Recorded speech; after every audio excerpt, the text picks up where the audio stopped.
How's it going, guys, and welcome back to the lair. And today is the day finally we get our hands on some Ikoria.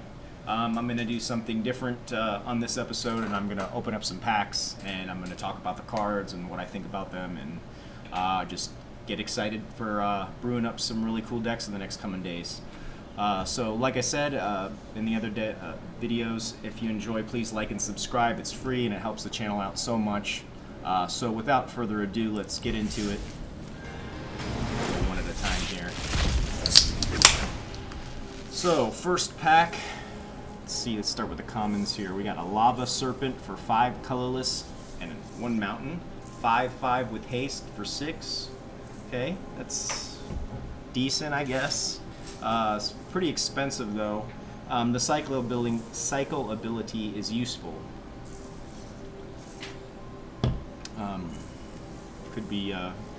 Could be very nice in the limited format, but I don't see it being very competitive in the standard. Let's see, Unexpected Fangs for 1 colorless and 1 swamp. It's an instant. Put a 1/1 counter and a lifelink counter on target creature. And it's instant speed. I could see this becoming pretty useful. Maybe a sideboard card, possibly. Very useful in limited, I would think. Helica Glider for 2 colorless and 1 plains 2/2. I mean, it's a nightmare squirrel, so come on, you know.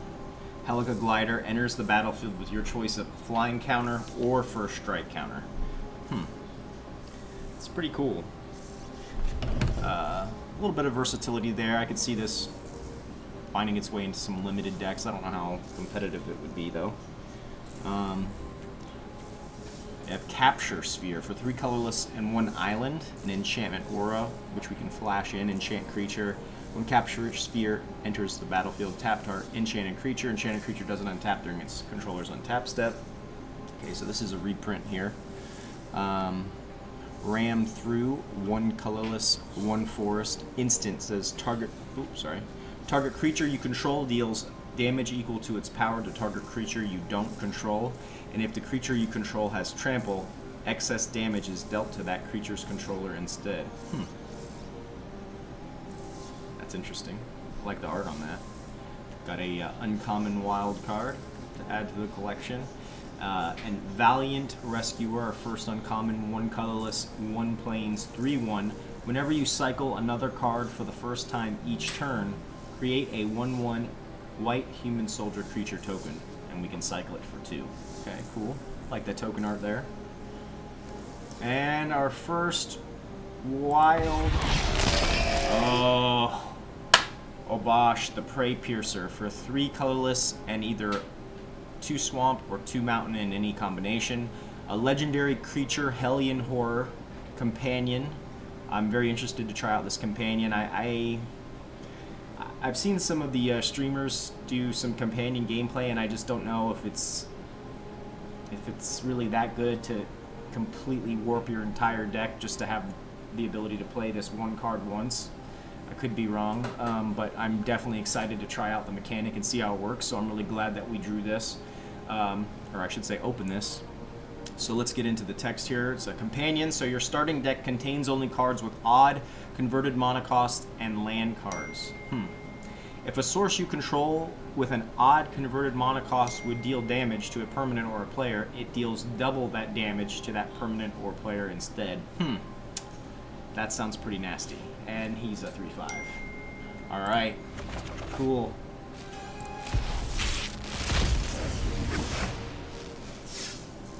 Alright, so our second pack here. I have a Rumbling Rock Slide for 3 colorless and 1 mountain. Sorcery.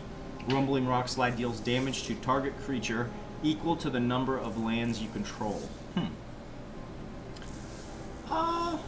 Could see this playing in limited. I mean, I feel like you just have to... A card that costs 4 that only targets 1 target is kind of too slow for this format. I could be wrong, but up until now, it's just been an explosive, very aggressive format in standard. But I could see this put in some work in a limited environment. Heightened Reflexes is 1 mountain instant. Target creature gets +1/+0 until the end of the turn, and then put a first strike counter on it. Okay, so this is like our old first strike, but it puts a counter on, so that's pretty cool. Interesting. Perimeter Sergeant for 2 colorless and 1 plains. He's a 3/2, a creature human soldier. Whenever Perimeter Sergeant attacks, other humans you control get +1/+0 until the end of the turn. Okay. See that making its way into some aggro decks. Maybe decent and limited. I'm not too sold on it. Of 1 mind for 2 colorless and an island. It's a sorcery. This spell costs 2 less to cast if you control a human creature and a non-human creature. Okay, and then you draw 2 cards. Well, if you have a deck with that's playing both creature and non-human creature, to draw 2 cards for 1 is fantastic. Even though it is a sorcery, so I could see this getting a lot of play in certain decks, and definitely in limited for sure. Got the new Evolving Wilds art here. Love it. You know what Evolving Wilds does. You can tap, sacrifice, and search our library for a basic land card, put it on the battlefield tapped, and then shuffle your library. We have Sanctuary Lockdown for 2 colorless and 1 plains. It's an enchantment. Humans you control get +1/+1, and that stacks because this is just a regular enchantment. Pay 2, tap 2, untap humans you control, tap target creature and opponent controls. It looks like they really bolstered up the humans in this set to be able to handle these crazy mutant beasts. I'm very excited to see how the meta comes together here in the next couple days. Alright, we have Fight as 1 for 1 plains. It's an instant. Choose 1 or both. Target human creature you control gets +1/+1 and gains indestructible until the end of turn. And then target non-human creature you control gets +1/+1 and gains indestructible until the end of turn. Okay, I could see this maybe being a sideboard card in the standard. Maybe a pretty decent inclusion in some of the limited decks. Just kind of see how everything turns out. And then our next rare is... Nice, another companion. Jengatha the Wellspring is a legendary creature elemental elk for 4 colorless and either a mountain or a forest. And it's a 5/5. Companion says no card in your starting deck has more than 1 of the same mana symbol in its mana cost. Wow, okay. And then we can tap it and add a plain, an island, a forest, a swamp, and this mana can't be spent to pay generic mana cost. So you basically, it wants you to have a multicolored deck, which nowadays, especially in this set, I don't think is going to be very hard. Interesting. A 5/5 for 5. I mean, I guess if you could put it in a deck that would work. This, I think, will be tricky to make competitive, but I could see it being very janky and fun. But I'll definitely be trying it out. All right, on to the next one. So we have Raking Claws for 1 colorless and 1 mountain. Instant, target creature gains double strike until the end of turn, and then you can cycle it for 2. Seems pretty decent for me. Giving one of your big creatures double strike at instant speed to finish the game, or cycling it early on to draw a card. I think this is going to make a lot of play in standard. All the formats, really. Thieving Otter. I saw this on the previews, and you know, it's an otter. I don't know. I like the wonky, like weird creatures and stuff, and this set looks like it has a lot of them. So Thieving Otter, 2 colorless, 1 island, 2/2. Whenever Thieving Otter deals damage to an opponent, we can draw a card. And then, of course, this creature doesn't have mutate, but we can use another mechanic to mutate onto it to gain this ability.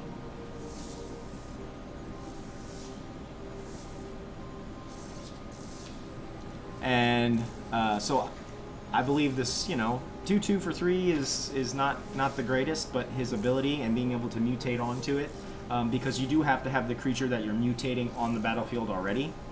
So I could see this having some play, especially in the limited format. We have our Night Squad Commando here for 2 colorless and 1 swamp. He's a 2/3 creature human soldier. When Night Squad Commando enters the battlefield, if you attack this turn, create a 1/1 white human soldier creature token.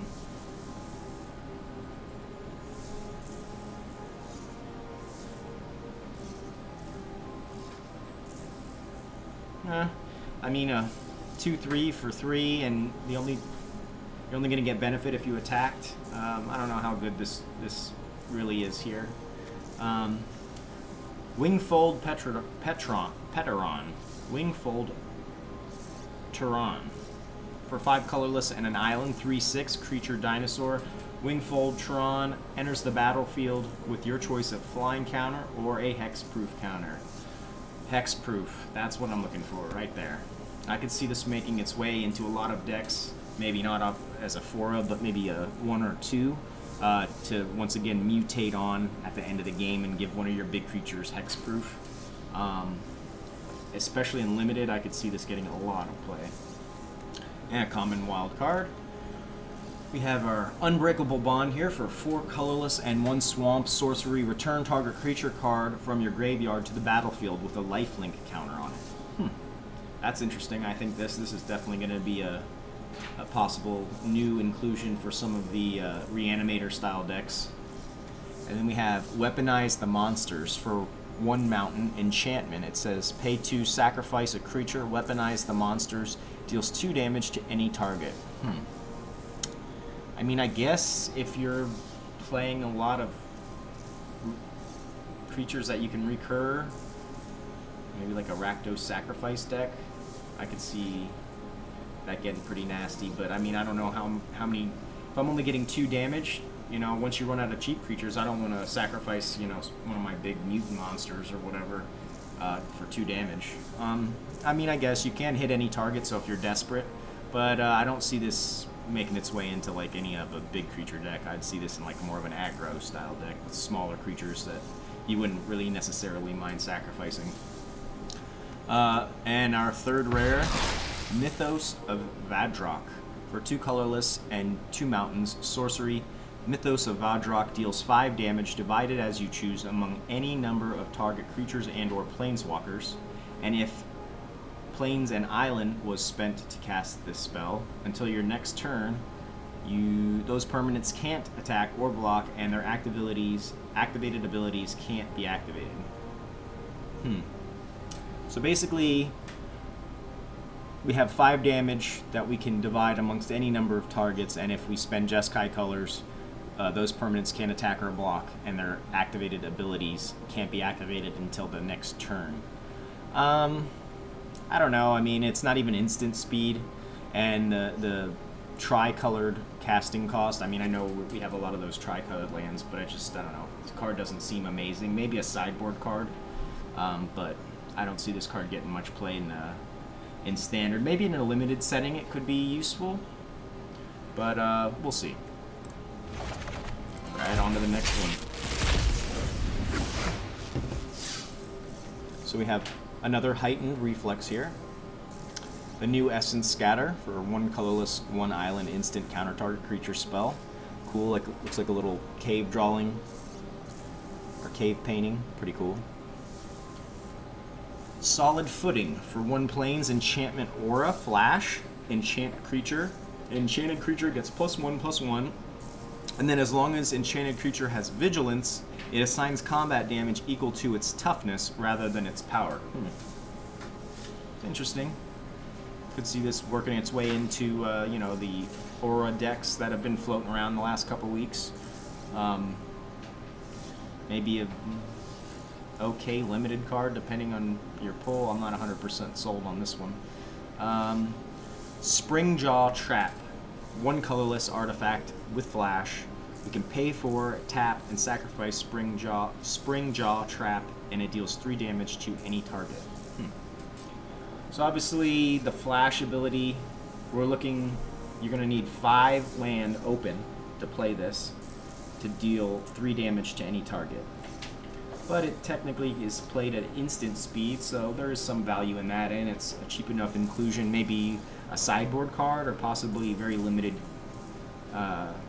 very small use in limited format, but okay, I guess. Common wild card, Monstrous Step for 4 colorless and 1 forest sorcery. Target creature gets +7/+7 until the end of turn. Up to 1 other target creature blocks it this turn if able, and then we can cycle it for 2. take this, what you apply here, and think about the light source, I would say probably just imagine it coming from the top, unless you can see it from the back. Just helping my son out with one of his art projects from school. All right, Footfall Crater for 1 mountain. It's an enchantment aura, enchant land. Enchanted land has tap. Target creature gains haste or trample and haste until the end of the turn, and cycling 1. Sign me up. One mana cost. I can cycle it for 1, and I can give my huge creature that I just played on turn 6 or whatever trample and haste. I like this. I like this. I can see this, you know, getting a little play in standard, maybe limited with maybe 1 or 2 off. But yeah, that could be very, very dangerous. And our next rare, Death's Oasis. For 1 plain, 1 swamp, 1 forest, enchantment. And it says, whenever a non-token creature you control dies, put the top 2 cards of your library into your graveyard.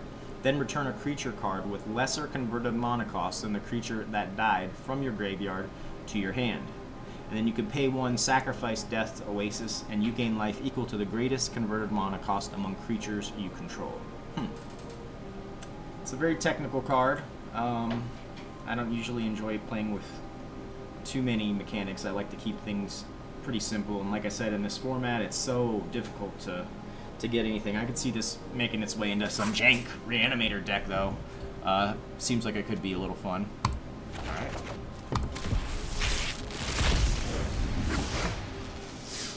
So we have our first Zenith Stinger for 1 colorless and 1 mountain. It's a creature human wizard, 2/2.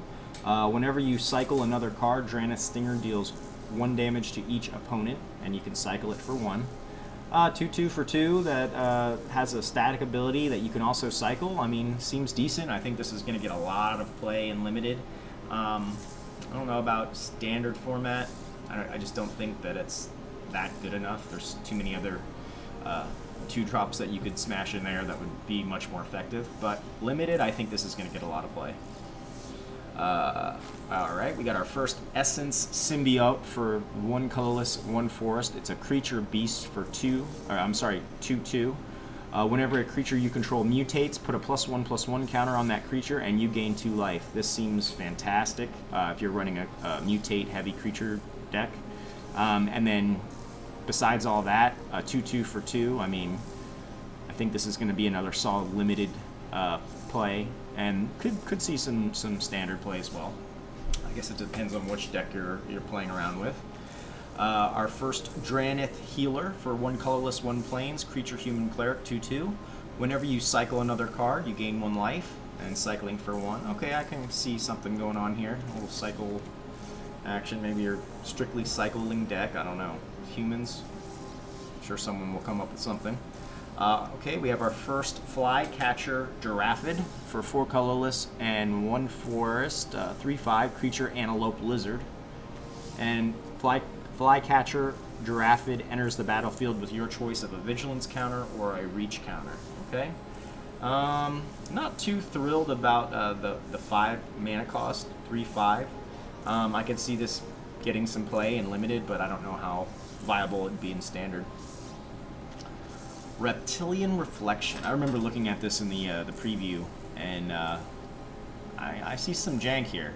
I could see this fitting into exactly this deck right here, because I don't think cycling the card and dealing 1 damage or gaining 1 life is essentially enough value. However, this card says, for 2 colorless and 1 mountain enchantment, whenever you cycle a card, you may have Reptilian Reflection become a 5/4 dinosaur creature with trample and haste in addition to its other types until the end of the turn.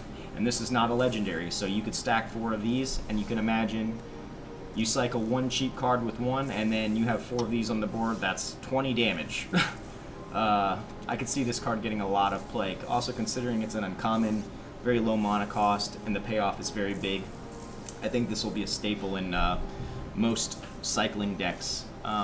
I don't know about limited play, but I think this could be big in a cycling deck. Of our first Blitz of the Thunder Raptor. It's a 1 colorless, 1 mountain instant. It says Blitz of the Thunder Raptor deals damage to target creature or planeswalker equal to the number of instant and sorcery cards in your graveyard. If that creature or planeswalker would die this turn, exile instead. Yeah, like, I mean, for 2, an instant, played 2 or 3 copies of this in like an Izzet build or a heavy instant sorcery build to get maximum value, and the fact that it can take out a creature or a planeswalker seems very, very valuable to me. Yeah, I could see this getting a lot of play in limited and standard. Maybe a sideboard card. We'll see. Alright, next rare, we have a Gem Razor for 3 colorless, 1 forest. He's a 4/4 creature beast, reach, trample. We can mutate him for 1 colorless and 2 forest. And whenever this creature mutates, destroy target artifact or enchantment an opponent controls. A 4/4 for 4 with reach and trample just by itself is phenomenal in this meta. It's not too expensive, and you get full value. And his mutate spell is surprisingly very cheap compared to other creatures that I've seen in this set that have mutate. Some of them, their mutate cost is actually more expensive than the casting cost of the creature itself. Yeah, I mean, this card I think is going to be a staple in mono green stomp. Possibly some sideboarding action. Very strong card for limited as well. Overall, just a great card, and I think it's going to see a lot of play in all the formats.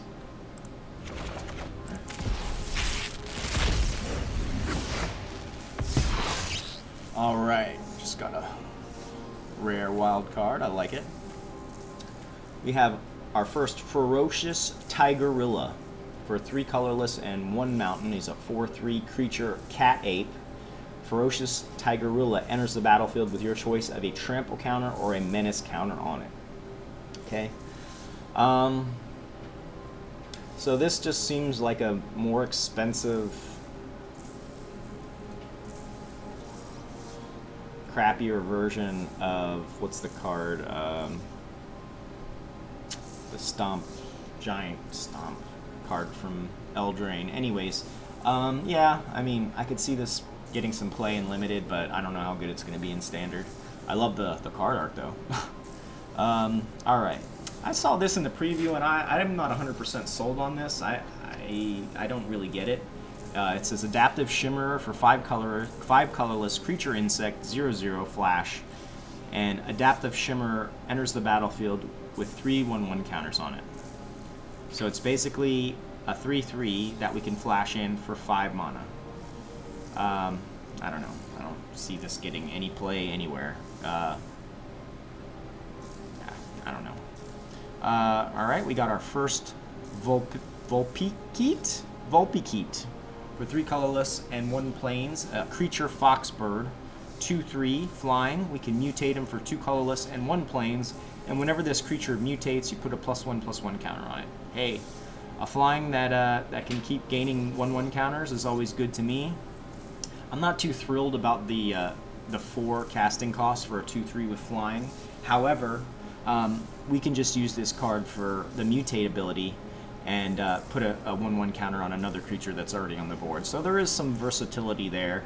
I don't think this is going to be getting much play in standard. However, I can see this getting quite a bit of play in the limited format. Just you want to do it lightly and then go back in, and there'll be areas where you'll make it darker. But don't go too dark.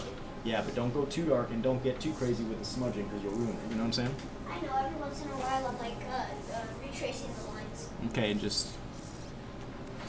Alright, we got our first Auspicious Starix for 4 colorless and a forest. It's a creature elk beast, 6/6. We can mutate it for 5 colorless and a forest, and whenever this creature mutates, exile cards from the top of your library until you exile X permanent cards, where X is the number of times this creature has mutated. Put those permanent cards on the battlefield. Okay, I see this is... first off, a 6/6 for 5 is decent. Pretty expensive, but I could see this going in a green ramp or Simic ramp or any of the other ramp decks. Mono green stompy. The mutate ability... I mean, this is obviously a card you're not going to want 3 or 4 copies of in a deck, maybe 1 or 2. But the mutate ability, I could see being viable in the late game. So I think this card will get play. You know, limited a 6/6 for 5 is great, regardless of any extra abilities.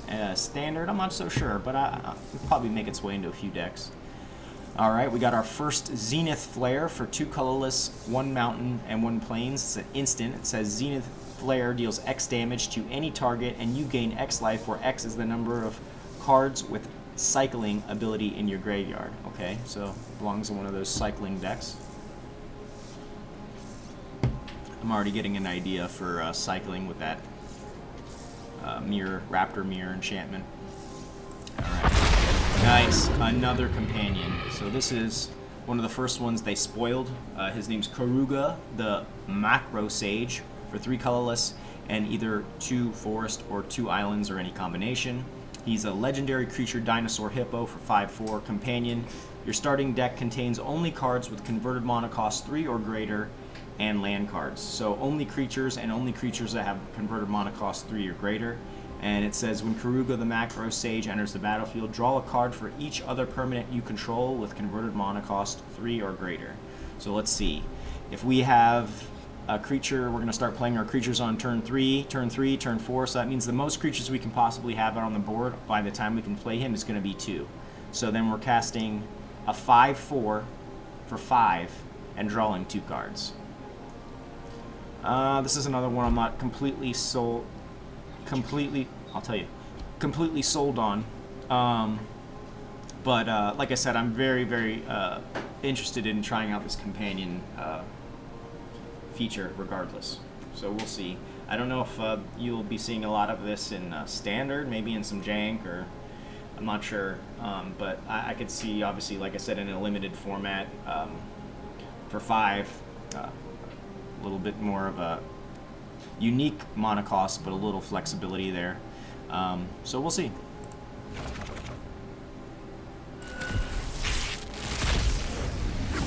Alright, we have our first Facet Reader for 1 colorless and an island, 1/2 creature human wizard.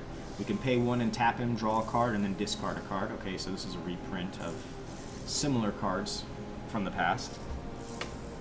We have our first Suffocating Fumes for 2 colorless and 1 swamp as an instant. It says creatures your opponents control get -1/-1 until the end of turn, and then we can cycle it for 2. Maybe a sideboard card. Other than that, I really just don't see this getting much play at all. The whole idea behind this new set is these big monsters, so I don't see what a -1/-1 until the end of the turn is going to do, especially for 3. But yeah. And we have our first Mosscoat Goriak for 2 colorless and 1 forest. He's a creature beast, 2/4 vigilance. I like it. I think it's an overall solid 3-drop. It's got enough toughness to stick on the board, I'd hope, for at least a turn or 2. And then, you know, this could be something you could later mutate. I can see this getting a lot of play in limited. Standard, we'll see. I just think there's too many good other 3-drops out there for constructed. And we have our first Alert Heed Bonder for 1 colorless and either 2 forest or 2 plain in any combination. Creature human scout with 2/4 with vigilance. At the beginning of your end step, you gain 1 life for each creature you control with vigilance. So I guess it's a good card to include in Vigilance Tribal. Pick up an uncommon wild card. And Crystalline Giant. I'm very, very interested in this deck. This card seems like fantastic value. So it says Crystalline Giant for 3 colorless. He's an artifact creature giant, 3/3, and then at the beginning of combat on your turn, choose a kind of counter at random that Crystalline Giant doesn't have on it from among flying. First Strike, Death Touch, Hexproof, Lifelink, Vigilance, Reach, Trample, and a +1/+1 counter. And then put a counter of that kind on Crystalline Giant. So basically what we're getting here is we're getting a 3/3 for 3 colorless, which the versatility is amazing because this can be put into any type of deck. And then if it sticks around long enough, it will have, so it'll be a 4/4 with flying, First Strike, Death Touch, Hexproof, Lifelink, Menace, Reach, Trample, Vigilance. I mean, my god. This is going to be a staple in mutate, aggressive, and stompy style decks. It's even good for limited. I think this card is probably one of the best cards in the set, just based on its versatility alone. And I will definitely be playing it. Awesome.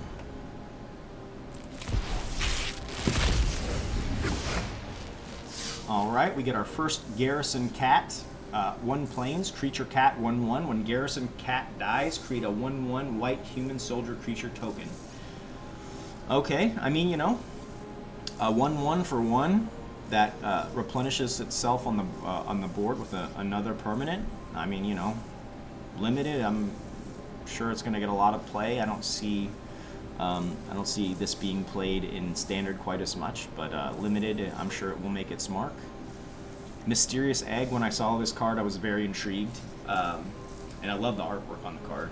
Mysterious Egg for 1 colorless. It's a creature egg, 0/2, and whenever this creature mutates, put a +1/+1 counter on it. So this is, you know, I could see this in your mutate style Stompy deck. You know, you want your 1-drop.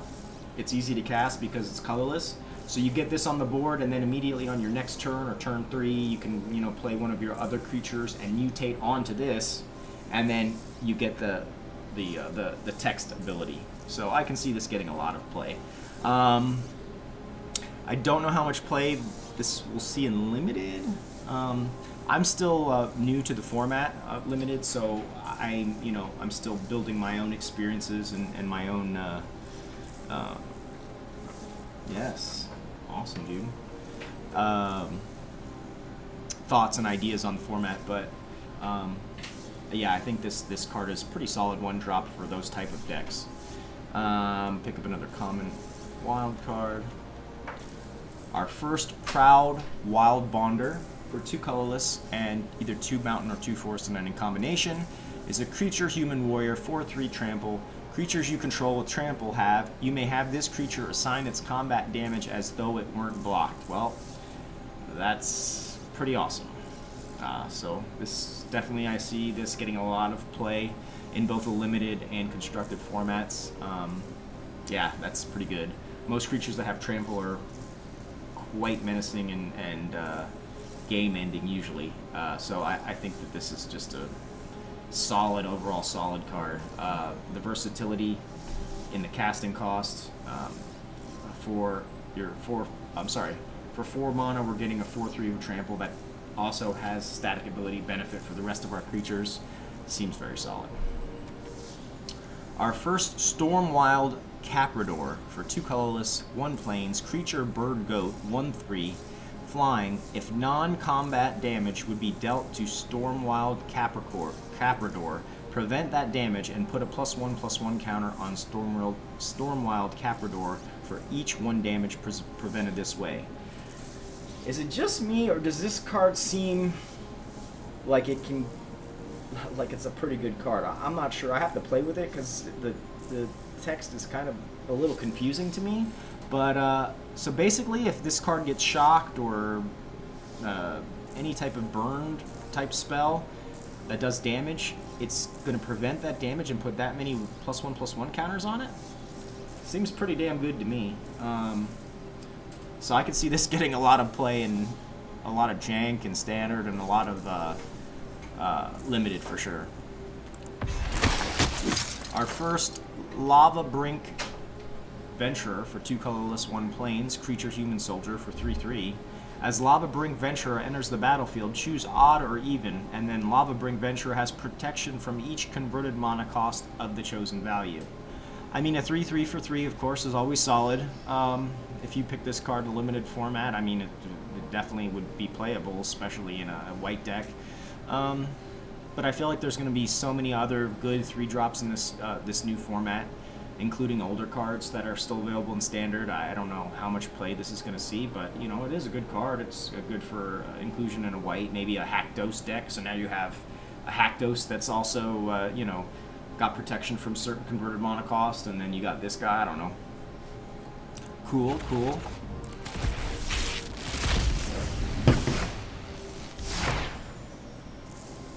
Okay.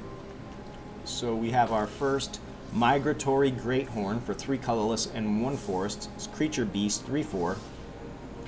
We can mutate him for 2 colorless and 1 forest, and whenever this creature mutates, search your library for a basic land card, put it onto the battlefield tapped, and then shuffle your library. So you get a 3/4 for 4. It's okay. The mutate ability. Cheaper than his casting cost. Whenever this creature mutates, search. Yeah, I mean, I think this card's decent. The mutate ability is cheaper, and I could see this going on a much more aggressive creature and maybe getting some benefit out of it. Overall, I could see this being a decent card in Limited. I don't know about Standard. I'm not 100% sold on it. First, Glimmer Bell.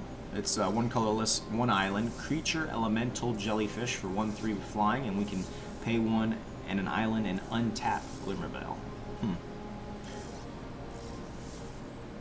I guess you would want to mutate this card and put something on top of it so it gains that untap. That'd be really nasty with like a big creature that doesn't already have vigilance. But with that being said, if the creature already has vigilance, how good is this card? You know, I can see it being a decent card, unlimited, you know, 1/3 flying for 2 that you can untap and possibly keep chump blocking. But standard, I don't see this getting a lot of play. We pick up our first Flourishing Fox for 1 plains, creature fox, 1/1. Love the artwork on this card.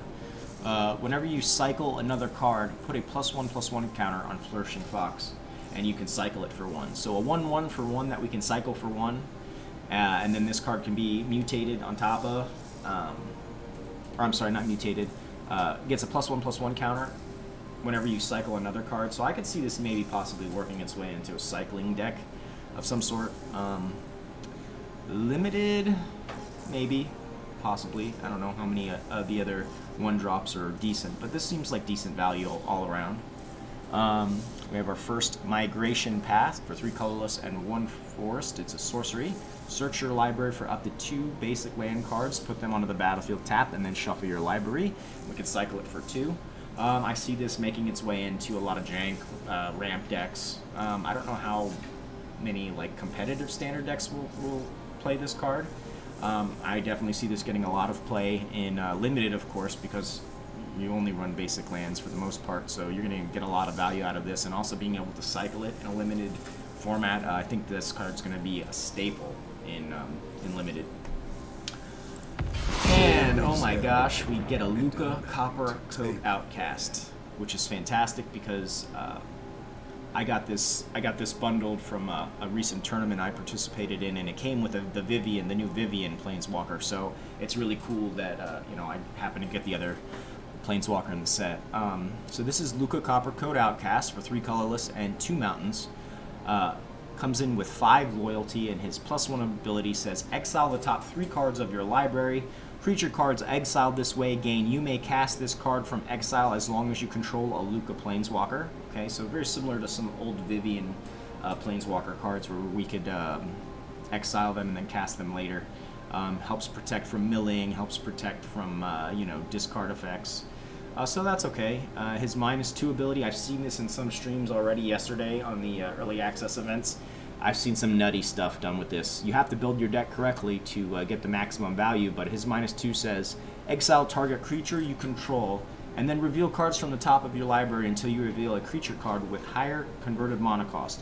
Put that card onto the battlefield, and the rest on the bottom of your library in a random order. So, you know, you have something mid-range to crap out that costs 4 converted mana cost. We exile that, and then you just plow through your library until you catch something much bigger.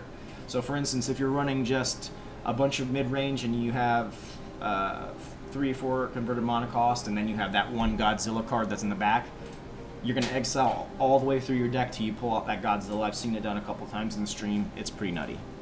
And then his -7 says, each creature you control deals damage equal to, its power to each opponent. That is ridiculous.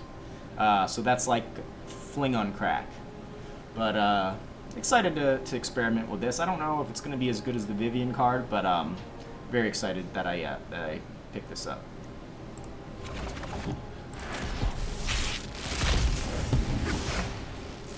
Okay. We get our first tentative connection for 3 colorless and 1 mountain. It's a sorcery. This spell costs 3 less to cast if you control a creature with menace. We gain control of target creature until the end of turn. Untap that creature. It gains haste until the end of turn. Okay. I could see this making its way into Rakdos Sacrifice. Definitely.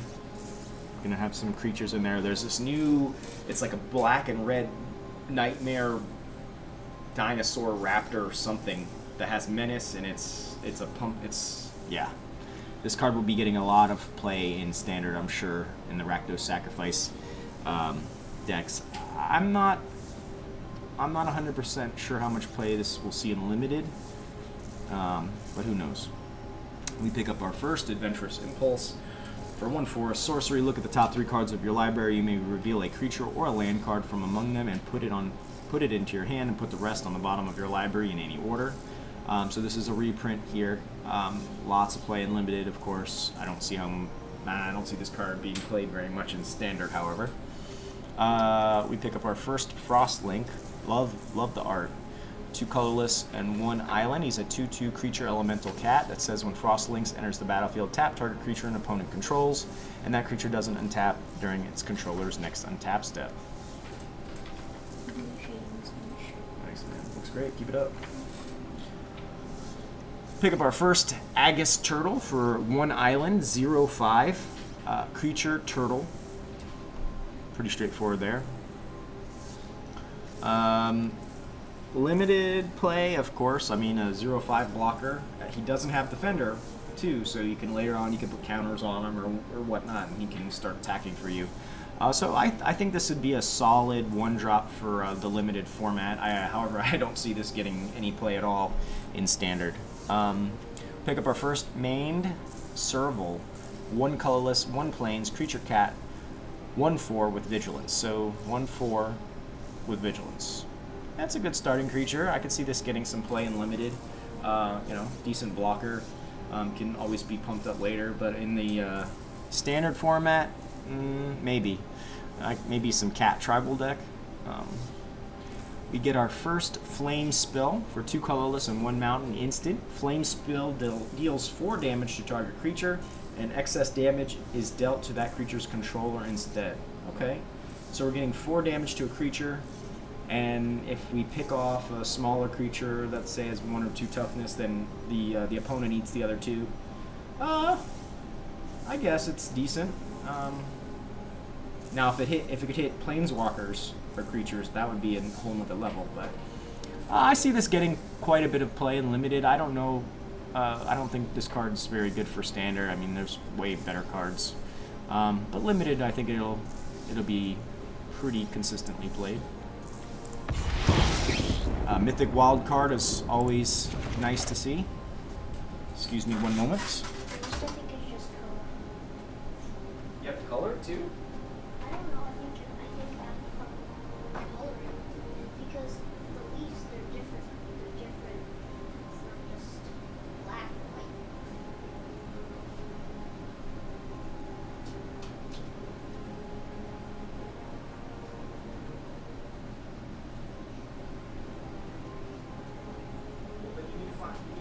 Email your teacher, bud, so you can find out. Oh, I'll change it a bit. All right. On to the next one here. We pick up our first Humble Naturalist for 1 colorless and 1 forest. He's a creature, human druid. 1/3. We can tap and add 1 mana of any color. Spend this mana only to cast a creature spell. Okay. 1/3 for 2, ramp of any color. Seems pretty decent to me. Currently we have the 2 drops of Paradise Druid for 1 colorless, 1 forest, 2/1. A hexproof as long as it's not tapped. That you can spend on anything, not just necessarily creatures. So I don't know if this is better than her. But, it's probably going to get some limited play for sure. I don't know if this is going to be making its way into standard decks, however. We pick up our first Whisper Squad for 1 swamp. He's a creature human soldier. 1/1, and then we can pay 1 in a swamp and search your library for a card named Whisper Squad and put it onto the battlefield tapped, and then shuffle your library. Okay. Well, we can have up to 4 in a deck. So, if you draw 1, we're going to pay 1 swamp for a 1/1. If we happen to have 2 additional lands available to tap, one of them being a swamp, we can search for another 1/1 and put it onto the battlefield tapped. To me, this seems just like a big waste of time. I mean, okay, in a perfect world, you're going to pay... I just don't know how good this card is at all. Limited, I don't think it's going to see any play. I just don't really get the point. Maybe you have this on the board, and when someone's about to destroy it, you activate the ability and bring another one in tapped, but it's just a 1/1. I don't know. Not sold on this card at all. We pick up our first Day Squad Marshal for 3 colorless and 1 plains. He's a creature human soldier for 3/3. And when Day Squad Marshal enters the battlefield, you create a 1/1 white human soldier creature token. Anytime you can get a twofer off of 1 cast immediately I think is decent. I think this card will be fantastic in the limited format. However, I don't see this getting a lot of play in standard. But you know, decent value there, I guess, for limited. We pick up our first Prickly Marmoset. I love this artwork. How goofy. 2 colorless and 1 mountain. He's a creature monkey, 2/3 with first strike, and whenever you cycle a card, Prickly Marmoset gets +2/+0 until the end of turn. Wow. Wow. I could see this getting a lot of play in both limited and standard. If you're playing a cycling deck, this could get really, really bananas. And mutating another creature on top of this would be a very interesting combo. I could see this getting quite a bit of play in all the formats. We have our first Hampering Snare for 1 colorless and 1 island. It's an instant. Creatures your opponents control get -2/-0 until the end of turn, and then we can cycle it for 2. I really don't know how good this card is at all. Even in limited, 2-drop, you're going to be more focused probably on a defensive spell, like a kill spell or an enchantment prison style spell, or a creature itself, and definitely not being played in standard for sure. Yes, this is another one of the cards that I've been eyeballing. I'm so excited to figure out how to make this work. Shark Typhoon. For 5 colorless and 1 island, it's an enchantment. Whenever you cast a non-creature spell, you create an XX blue shark creature token with flying, where X is the spell's converted mana cost. And then we can cycle it for X, 1 colorless and 1 island, and when you cycle Shark Typhoon, you create an XX blue shark creature token with flying. I've seen some people work this card on the streams, and it seems super fun. I don't know how competitive it's going to be, but yeah, I mean, limited, unfortunately, I think this card is just too ridiculous. It's too expensive, and obviously having the smaller deck size, I don't think this is viable in limited. However, in standard, I'm sure people are going to be trying to break this for quite some time. Super excited to pick this card up.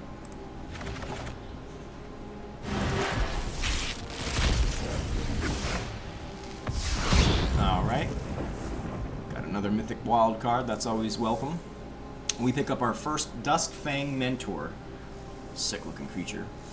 2 colorless swamp creature, human cleric for 1/3. When Fang Mentor enters the battlefield, put a lifelink counter on target non-human creature you control, and then you can pay 1 and a swamp and tap, put a 1/1 counter on each creature you control with lifelink.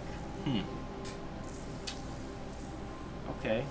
This card is very particular at what type of deck it wants to fit in, I believe. Limited. There's the battlefield. Put a 1/1. Put a lifelink counter on target non-human creature. I mean, I could see. I would play this in a limited deck that ran black. The casting cost is not too outrageous, so it can fit into a multicolor or tricolor deck. I mean, yeah, it's a decent card, I would say. I think it'll get a little play in the formats. I could see somebody trying to really work around this card. But this card seems like it's a card that you really need to build your whole entire deck around. So, but cool card. Hunt Master Liger. We pick our first one up. It's 3 colorless, 1 plains. Creature cat. 3/4. We can mutate it for 2 colorless and a plains. And whenever this creature mutates, other creatures you control get +X until the end of the turn, where X is the number of times this creature has mutated. Nice. I'll be over there to help you in a minute. Overall, so we have a 3.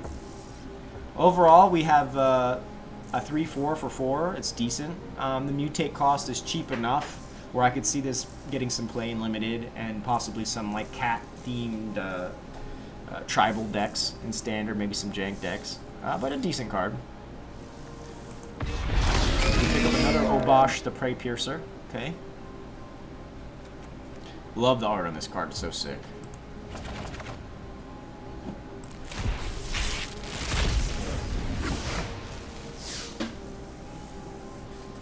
All right. So we get our first Spell Eater Wolverine. That is sick looking. Wow. For 2 colorless and 1 mountain, he's a creature Wolverine, 3/2. Spell Eater Wolverine has double strike as long as there are 3 or more instant and or sorcery cards in your graveyard. Wow. For being a common card, first off, a 3/2 for 3, it's not the greatest, but I mean, you play 3 or 4 copies of him in like a mono red, this man, he already has double strike.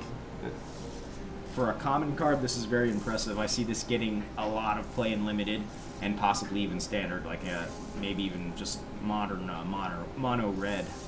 And that artwork is so sick. Anyways, Cathartic Reunion for 1 colorless, 1 mountain is a sorcery. As an additional cost to cast the spell, discard 2 cards, and then we draw 3 cards. So this is a reimagining of Thrill of Possibility and all those type of cards. We pick up our first Sleeper Dart for 2 colorless artifact. When Sleeper Dart enters the battlefield, we draw a card, and we can tap it, sacrifice Sleeper Dart. Target creature doesn't untap during its controller's next untap step. I can see this getting some play in limited. However, I don't see this card being very successful in standard or constructed. But I do always think it's really cool how Wizards like adds these themed mechanics. But you know, yeah. Fire Prophecy. I remember seeing the artwork for this card on the preview. It's just so amazing to me. But anyways, it's 1 colorless and 1 mountain, an instant. It says Fire Prophecy deals 3 damage to target creature, and you may put a card from your hand on the bottom of your library. If you do, you draw a card. So this is kind of like some half-ass cycling thing going on here. Paying 2 for an instant that can do 3 damage to creature only. And then we can put a card on the bottom of our library to draw a card. I don't know how good this card is, really. But I guess, 3 damage for 2 at instant speed is decent on its own. I could see this getting some play in limited for sure. Maybe some standard decks, maybe some burn decks. There's a lot of really powerful Jeskai colored cards that I think are really going to bring some older cards like Kaikar Wind's Fury to life in the format. But I don't know if this card would be played as much. Generals Enforcers, our first one. I saw this card in the preview, and I think this is going to be broken in certain decks. For 1 plains, 1 swamp, creature, human, soldier, 2/3. Legendary humans you control have indestructible as long as this thing is on the board. That is very big, especially considering some of the humans that are out there. And then his pay ability is 2 colorless, 1 plains, 1 swamp. Exile target card from a graveyard, yours or your opponent's. And if it was a creature card, you create a 1/1 white human soldier creature token. This card is going to be abused, not only in the limited format, but also the constructed and standard. I already saw people playing with it yesterday on the early access event, but yeah, this card's going to be put in some work. Pick up another uncommon wild, another Lava Brink Venturer.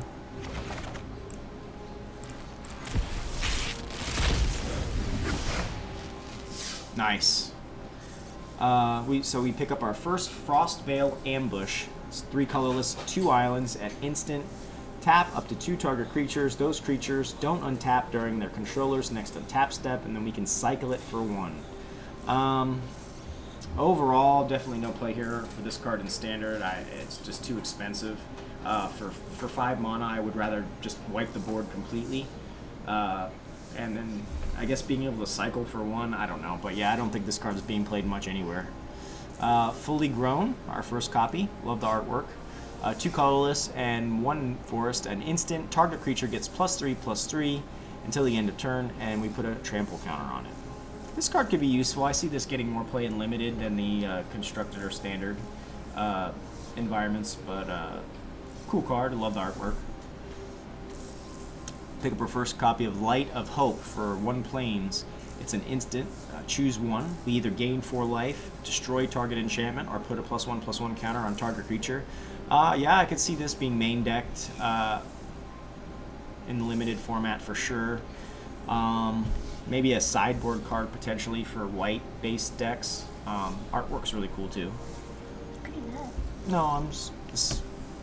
My dad was gonna say, I'm gonna make some lemonade. Make some lemonade? Yeah, I know how to make it. You mean make some lemonade? Lemonade. No, that's a mess. Just wait till Eileen will be up here soon. I can make it. Mercy, please. It's gonna be a mess. We have roaches.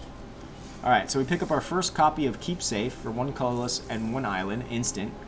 Counter target spell that targets a permanent you control, and then you draw a card. I mean, it is at an instant speed, and it is a permanent, so if you're maybe in a creature-heavy deck, and you also get the added benefit of drawing a card, I can see this is decent. Probably get a lot of Limited play. I don't know how viable it'll be in Standard, though. Another Reptilian Reflection.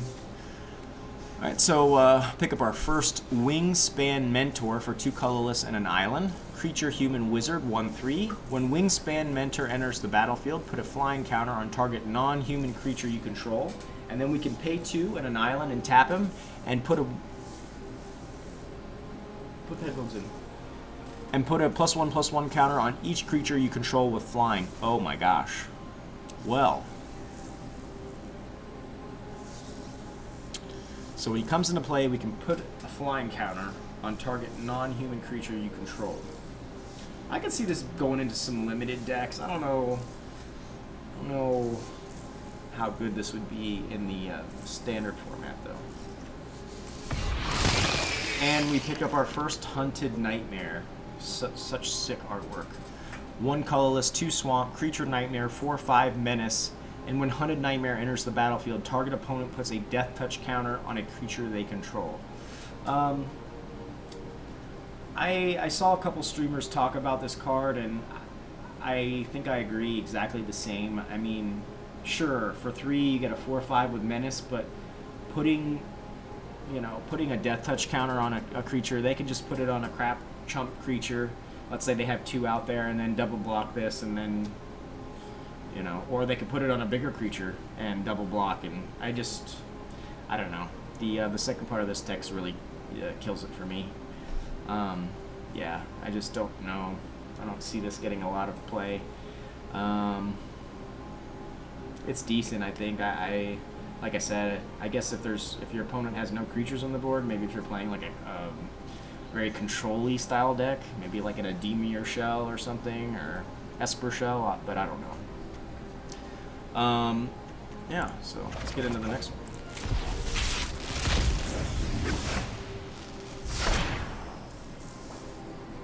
Did you find out about About what? your messenger teacher? Your art teacher? No, I need this. Use your laptop. Alright. So we pick up our first Dark Bargain for 3 colorless and 1 swamp. Instant, look at the top 3 cards of your library, put 2 of them into your hand, and the other 2 into your graveyard, and Dark Bargain deals 2 damage to you. I could see this maybe getting some Limited play. I don't know how good this would be for Standard, however, I think there's way better stuff out there for the 4-drop slot. And we pick up our first Zagoth Crystal. 3 colorless, artifact.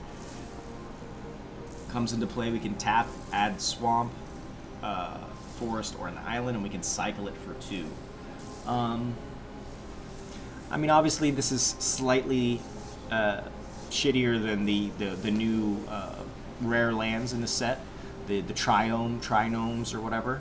But it does have cycling, so I could see this definitely getting a lot of play in limited. Standard, I think there's much better stuff you could do out there for the 3-drop, especially if you have the rare lands.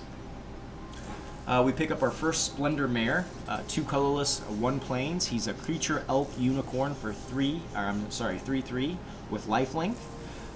Cycling, we can cycle him for 1 colorless and 1 plains, and when you cycle Splendor Mare, put a lifelink counter on target creature you control. This just screams value to me. We're getting a 3/3 for 3 with lifelink, regardless of the rest of his. We can cycle it for 2. To draw a card, and then when we do, we can put a lifelink counter on a creature we control. This is going to be played very, very, very, very hard. I can see in like a white life gain decks, possible cycling decks. It's definitely going to get a lot of play in limited. Overall, a solid 3-drop for sure. Another Shark Typhoon, yes.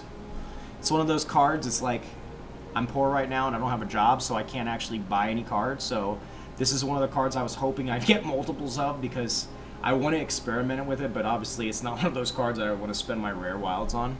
But man, really excited to pick up a second copy of that. Alright, should start speeding up here. Excellent, we pick up our first Cloud Piercer for 4 colorless and 1 mountain. He's a creature dinosaur, 5/4 with reach, and we can mutate him for 3 colorless and 1 mountain, and whenever this creature mutates, you may discard a card. If you do, you draw a card. If you're in like a red-green shell or those type of colors, I could see him getting some play. But there are better creatures out there that mutate, that draw you cards without you even having to discard, so I don't see how good this is. I know that this is going to be getting a lot of play in limited for sure. 5/4 for 5 with reach. With the possibility of mutate, I think it's going to get a lot of play in limited. I don't know how much play this card will be getting in standard, though. Pick up our first Frenzied Raptor for 2 colorless and 1 mountain. He's a creature dinosaur, 4/2. Love the artwork on this card. 4/2 for 3. I got this. This will definitely be played in limited. I don't see this making it into any decks in standard, however. Durable Coil Bug for 1 colorless and 1 swamp is a 2/2 creature insect. And then we can pay 4 and a swamp and return Durable Coil Bug from your graveyard to your hand. Maybe could find its way into a Reanimator deck. I mean, I guess limited as well. It's 2/2 for 2 that you can bring back later in the game. So decent card, I guess. Got our first Spontaneous Flight for 2 colorless and 1 plains. It's an instant. Target creature gets +2/+2 until the end of the turn, and we put a flying counter on it. I mean, I see this getting a lot of play in limited. I don't know if this would really, like I said, the 3-drop slot, there's so many other good cards. But I love the artwork. Cool. Got our first Chittering Harvester for 5 colorless and 1 swamp is a creature nightmare, 4/6. We can mutate him for 4 colorless and a swamp, and whenever this creature mutates, each opponent sacrifices a creature. 4/6 for 6. Mutate ability costs 5. I can see this being played in limited. I don't know how good this card would be in standard. Maybe running it as a 1 or 2 off, but yeah, I don't see this getting a lot of play in standard. Pick up our first Bastion of Remembrance. It says 2 colorless, 1 swamp enchantment. When Bastion of Remembrance enters the battlefield, we create a 1/1 white human soldier creature token, and whenever a creature you control dies, each opponent loses 1 life, and you gain 1 life. I could see this being played in maybe an Orzhov or maybe a Mardu sacrifice deck, along Cruel Celebrant to get some ping damage going on. We'll see.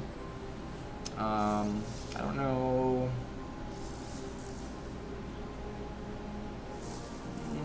Let's know how good this card would be in limited. But yeah. Nice. Pick up our first Fiend Artisan I think this card's going to be getting a lot of play in both formats. Pay for 2 Swamp or 2 Forest or any combination of the above. Creature Nightmare 1/1. Fiend Artisan gets +1/+1 for each creature card in your graveyard. And then you could pay X and either a forest or a swamp. Tap, sacrifice another creature. Search your library for a creature card with converted mana cost X or less and put it onto the battlefield. Then shuffle your library. Activate this ability only anytime you could cast a sorcery. I mean, obviously, if you draw this in limited, you run 1 in your deck. You play it late game, get a lot of value out of it. If you play it mid game to early game, if it doesn't die immediately, you can obviously start using the sacrifice mechanic. But I can see this big play in standard with like a Golgari reanimation or graveyard type reanimator, and it'll get some play in limited, I'm sure. Okay.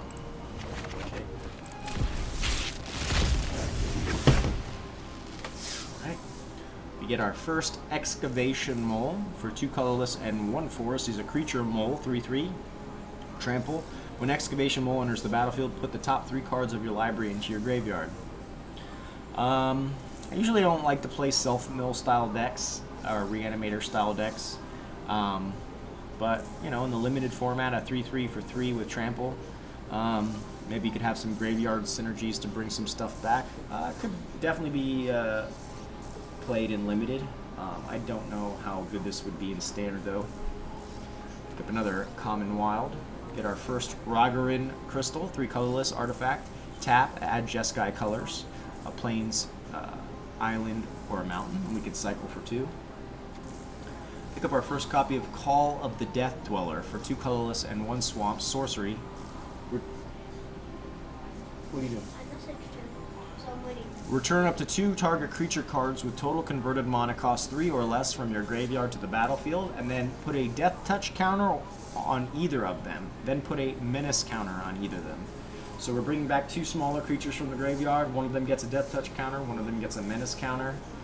Seems decent. I could see this definitely being played in limited. I don't know how good this will be in standard, however. Another Lava Brink Venturer, okay.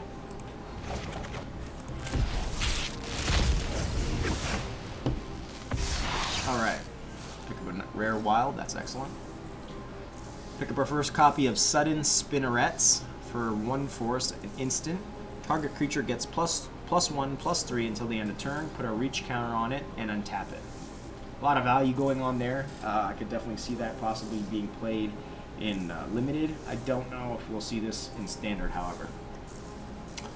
Pick up our first Cavern Whisperer for 4 colorless and a swamp. I love the artwork on this. The nightmares in this set are so sick. Creature Nightmare 4/4 with Menace. We can mutate it for 3 colorless and a swamp, and whenever this creature mutates, each opponent discards a card. I think this is going to be heavily played and limited. I don't know how good this is in standard though, but that artwork is so sick. And another Luca Copper. Cool. I'm going to try and start speeding up a little bit. I know we're over the hour mark. Pick up a first Gloom Pangolin. 2 colorless, 1 swamp, creature Nightmare Pangolin, 1/5. I guess it's a solid blocker for limited. I don't see this being played at all in standard though. Ooh, what's this? Necro Panther. I don't even remember seeing this in the previews. So for 1 colorless, 1 plains, 1 swamp is a creature cat nightmare, 3/3. We mutate it for 2 colorless and any combination of plains or swamp. And whenever this creature mutates, return target creature card with converted mana cost 3 or less from your graveyard to the battlefield. Wow. Okay, I'm sold on that. Limited, you get a 3/3 for 3 that you can later mutate. Seems really good in like maybe like a Orzhov Weenie deck, or maybe some type of Reanimator deck. There's a lot of possibilities with this card. Overall, solid card. And we pick up our first Savat Crystal for 3 colorless artifact. Tap it to give you Mardu colors, mountain, plains, or swamp, and then we can cycle it for 2. Yes! I was hoping I would get one of him. Yodaro, the Wandering Monster for 5 colorless, 2 red. He is a legendary creature dinosaur turtle, that has trample and haste. I love it. A giant dinosaur turtle that has trample and haste. 8/8. We can cycle him for 2, 1 colorless and 1 mountain, and then when you cycle Yadaro Wandering Monster, shuffle it into your library from your graveyard. If you cycle the card named Yadaro Wandering Monster 4 or more times this game, put it onto the battlefield from the graveyard instead. So just tremendous value. You're getting an 8/8 trample haste for 7 lands, so you're already ahead of the curve there, and then we can cycle and not even be worried about cycling him, and then on the 4th time we bring him back to the battlefield. Just tremendous value there. He definitely fits in a particular type of deck, though. I've seen a couple streamers yesterday put this in a cycle heavy deck with what's that, like something Cyclone card. It's like a red enchantment, but I think overall it's just a solid card, possibly in like a ramp stompy, something like that. But very excited I drew this card.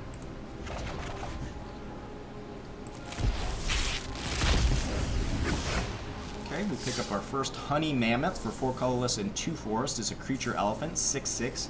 Whenever Honey Mammoth enters the battlefield, you gain 4 life.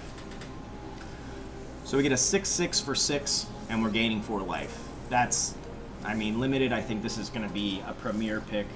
I don't know how good this is going to be in standard. There's just too many other good cards that you can play with your 6-drop slot. But overall, solid card for limited, I think. The Almighty Bushrag. When I saw this card, I thought it was a joke at first. I absolutely love this artwork. It's so ridiculous. So we have, for 1 forest, it's a creature Brushwag. I don't even know what that is. 1/1 trample, and then you can pay 3 in a forest right away, and he gets +3/+3 until the end of turn. And this can be activated many times. So this, I could see this being a potential 1-drop in a mutate deck, and then mutate something much bigger on top of him. Although that artwork is so cool, I hate to cover it up, right? All right, we pick up our first Barrier Breach for 2 colorless and 1 forest. Sick artwork. Instant, exile up to 3 target enchantments. Wow. And then we cycle it for 2.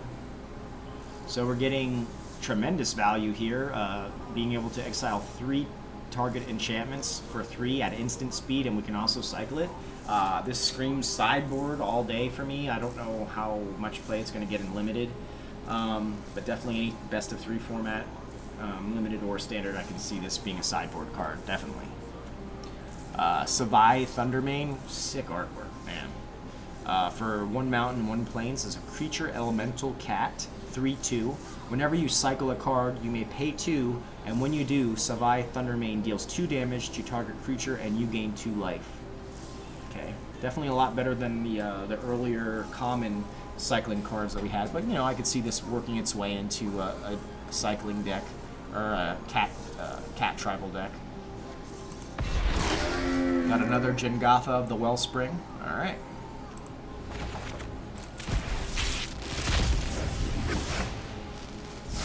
Pick up our first Bristling Boar. This is a reprint. It's a 3 colorless, 1 forest, creature boar, 4/3. Bristling Boar can't be blocked by more than 1 creature. Standard in the limited format, but I don't know how good it's going to be in standard itself. Pick up our first Crustacean for 3 colorless and 1 island, creature crab, 1/6 with flash. I could see this being played in limited. I don't know how good, if at all, this card is in standard, however. And we pick up our first Skull Prophet for 1 swamp, 1 forest, creature human druid, 3/1. We could tap, add either a swamp or forest, and then we could tap and put the top 2 cards of your library into your graveyard. This card I can already see is going to be getting a tremendous amount of play in standard in the Golgari Reanimator decks, or I mean, and it's still decent for limited. I don't like the 1 toughness, but for 2, you know, it's not bad. You're getting your 3 power. You can tap him for mana. Very versatile card. So I think this will get a decent amount of play all around the board. And we pick up our first Sea Dasher Octopus. This is one of those cards I was telling you about that's better than the other card earlier that we drew, that you can mutate and draw cards. For 1 colorless and 2 islands, it's a creature octopus, 2/2.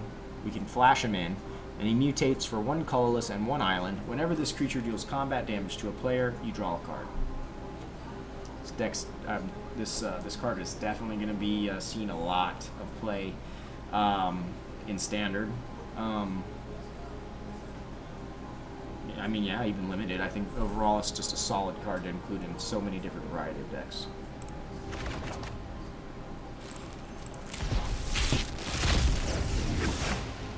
Alright. Pick up our first Farfinder for 3 colorless. Creature Fox, 1/1 with Vigilance. And whenever Farfinder enters the battlefield, you may search your library for a basic land card, reveal it, and put it into your hand, and then shuffle your library. Interesting. I don't really see this getting much play in any format.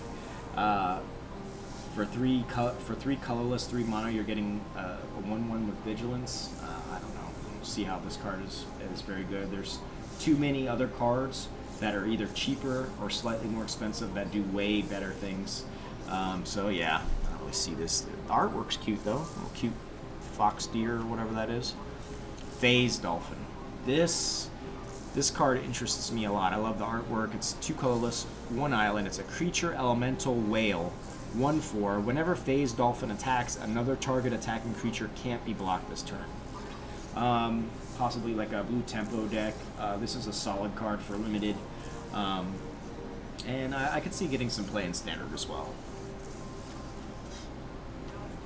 We pick up our first Archipelagogore for 5 colors. Oh, excuse me. 5 colorless and 2 islands. It's a 7/7 creature Leviathan. So is mutate for 5 colorless and 1 island. And whenever this creature mutates, tap up to X target creatures, where X is the number of times this creature has mutated. And those creatures don't untap during their controller's next untap step. I mean, I could see this being very solid and limited, a 7/7 for 7. I don't know how good this mutate ability is. Maybe if you're playing it as like a 1 or 2 of in your deck.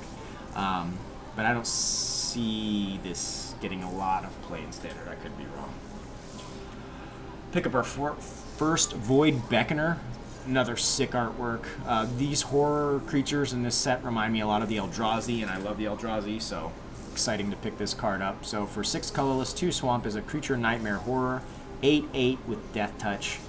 We can cycle it for 2 colorless and a swamp, and whenever you cycle Void Beckoner, put a Death Touch counter on target creature you control. So an 8/8 for 8 with Death Touch by itself is going to be, you know, a bomb and limited.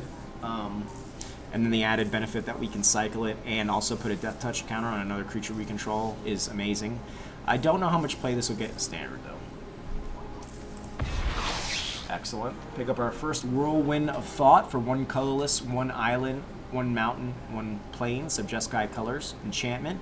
Whenever you cast a non-creature spell, you draw a card. Like I said, Jeskai has a lot of very, very powerful cards in this set, and I think it's going to be one of the new staples in the Standard meta here in the next couple of weeks.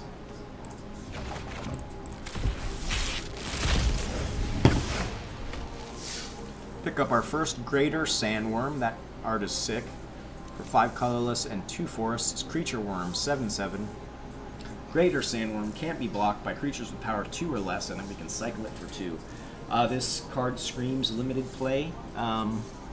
Unfortunately for 7 mana, I don't think that this will be played at all in Standard, but you know, sick artwork. Pick up our first Startling Development. 1 colorless and 1 plains. Instant. What the hell is that? Weird looking creature there. Until the end of turn, target creature becomes a blue serpent with base power and toughness 4/4. So I believe how this works is if the creature already has counters on it, all those numbers stack up on top of the 4/4. So let's say he had like 4 counters on him. You play this, it becomes an 8/8 plus whatever the base power and toughness was.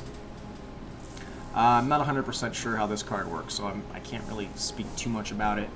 I mean, I guess if you play this on a smaller creature, I don't see how much play it's going to be getting in Standard, if at all. It might be played in Limited, but I don't know. I don't see this card being too great. Pick up our first Easy Prey. Love the artwork here. 1 colorless and 1 swamp. An instant, destroy target creature with converted mana cost 2 or less, and we can cycle it for 2. Once again, in this format, and I think still going on, you want the maximum amount of value you can out of your cards, especially your defensive spells. I just think there's too many other good cards for the 2-drop slot. Maybe in Limited you could see some play out of this, especially with the cycling, but I don't think this is going to be played in Standard at all. There, this is the card I was talking about, Unpredictable Cyclone. So I saw this played a lot in the cycling style decks with Yadaro, the Wandering Monster. So this card says, for 3 colorless and 2 mountains, it's an enchantment. If a cycling ability of another non-land card you would cause you to draw a card. Instead, exile cards from the top of your library until you exile a card that shares a card type with the cycled card. You may cast that card without paying its mana cost, and then put the exiled cards that were cast this way on the bottom of your library in a random order, and then you can cycle this card for 2. So you can see if you, let's say you cycle a cheap enchantment and you only have 1 other copy of Shark Typhoon, then you just cycle this cheap enchantment and you can basically pull the type of card that you cycle. So this card can be very powerful in the right shell. I saw some pretty sick stuff yesterday in the early access event. So I'm excited I picked this up. I don't really like cycling strategies too much. I mean, who knows, that could change, but I'm glad I picked this up because I don't know how much I would really want to spend a rare wild right now. Okay. This card, I saw this in the previews. This looks outrageous. So Pyroceratops. For 3 colorless and 1 mountain, creature elemental dinosaur, 2/3 with trample. And whenever you cast a non-creature spell, put a +1/+1 counter on Pyroceratops. First off, the artwork is absolutely amazing, and this card just screams tremendous value to me. I think this is going to get a lot of play in Limited. I can see this working its way into, mono red, or possibly, the Jeskai build that I'm very excited about. But overall, solid card. Usually, 2/3 with trample for 4 is not that great, but that added ability is nasty, and I could see mutating a much more powerful creature on top. It could get out of control. We pick up our first Sonorous Howlbonder. Sonorous Howlbonder. 1 colorless and either 2 swamp or 2 mountain in any combination. Is a creature human warrior. A 2/2 menace. Each creature you control with menace can't be blocked except by 3 or more creatures. Okay, so it gives them like super menace. A 2/2 with menace for 3 that kind of just slightly strengthens your menace. I could see this card being played possibly in Limited format. I don't know how good this card is in Standard. Maybe it can make its way into some Menace tribal decks. It seems to be a theme going on here. Pick up another General Enforcer, that's nice. The Oozlith, excellent. I've been eyeballing this card.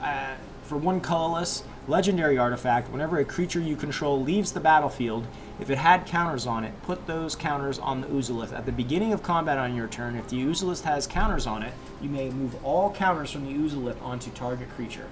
So it basically saves your counters. So let's say you have,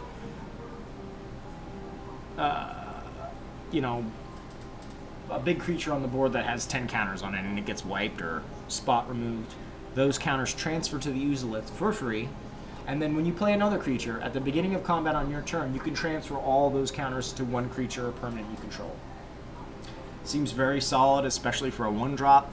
I don't know how much play this will get in Limited, but I definitely see this working its way into some ramp decks or heavy creature build decks.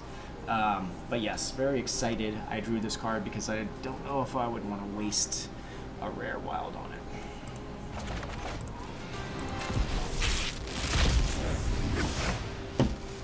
Alright, we pick up our first Gust of Wind. For 3 colorless and 1 island as a sorcery.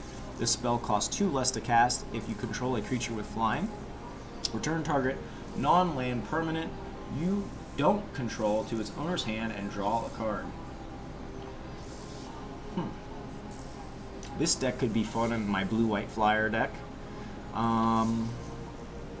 Yeah, I mean, I think overall, you would only want to play this card, obviously, if you're having a lot of creatures in your deck with flying, which makes this card cost 2. So you 2. Well, it is a sorcery. It's a decent card, I'd say. It's going to work its way into very specific decks with flyers, I would say. I don't see how much play this will get in standard, limited. I can see some play. I just feel like there's much better cards at the 4-drop slot.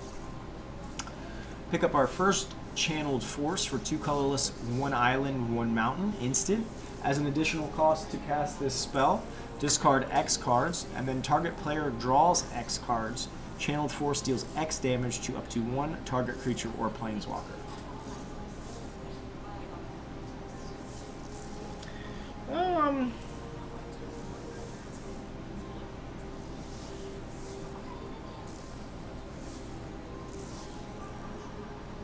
I guess this is decent, right? You know, let's say you draw this like mid to late game and you got a crap hand.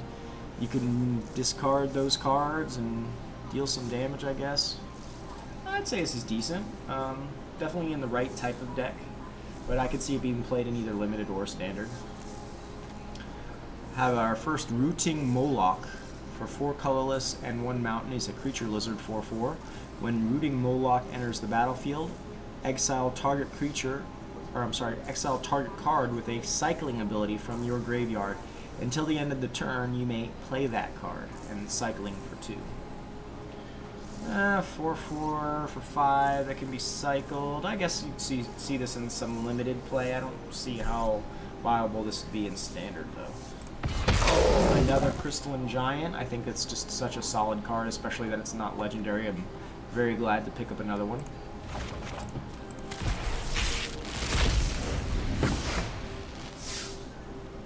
Pick up our first Blazing Volley for 1 mountain, sorcery. It says Blazing Volley deals 1 damage to each creature your opponents control. I don't know how good this card is at all in either limited or standard. There's just better cards out there. And like I said, if it's not doing much, I'd rather save that slot for a board wipe or something more effective. Excellent. We pick up our first rare land. This is the Rogarin Triome. Land, Island, Mountain, Plains comes into play tapped. We can cycle it for 3, and it adds Jeskai colors, which is Mountain, Island, or Plains. Excellent. Always feels bad when you get this new set that comes out and you have to spend your rares on these stupid rare land cards. Okay, we get our first Coordinated Charge for 4 colorless, 1 Plains. Instant. Creatures you control get +2, +1 until the end of turn, and we can cycle it for 2. 5 land for 2/1 to all creatures. I think there's a lot better cards that do the same thing for much cheaper. I don't see this card getting much play in most of the formats. Bush Meat Poacher. Wow, that's intense. 3 colorless, 1 swamp, creature, human soldier for 2/4. Excuse me. 1 colorless and tap, sacrifice another creature, you gain life equal to that creature's toughness, and then draw a card. I guess it's okay. Okay and limited, I guess, for, you know, a desperate life gain, and you get a little bit of card advantage from it. I guess it's decent. The ability is not too expensive. I could see this card being played in limited and maybe in very specific decks in standard. We pick up our first Sprite Dragon. Love the artwork on this card. 1 island, 1 mountain. It's a creature fairy dragon, 1/1, with flying and haste. And whenever you cast a non-creature spell, put a +1/+1 counter on Sprite Dragon. A lot of potential here, I feel, especially in an Izet or like a Jeskai shell. Yeah, I think this is going to be played quite heavily in the limited and standard formats. Excellent. Here we go. Now we're getting some lands. Pick up our second rare land, Indatha Triome. Land, Plains, Swamp, Forest. So it's the Abzan colors. Comes into play tap. We can cycle it for 3, and then we can add either a swamp, forest, or plains. Excellent, excellent.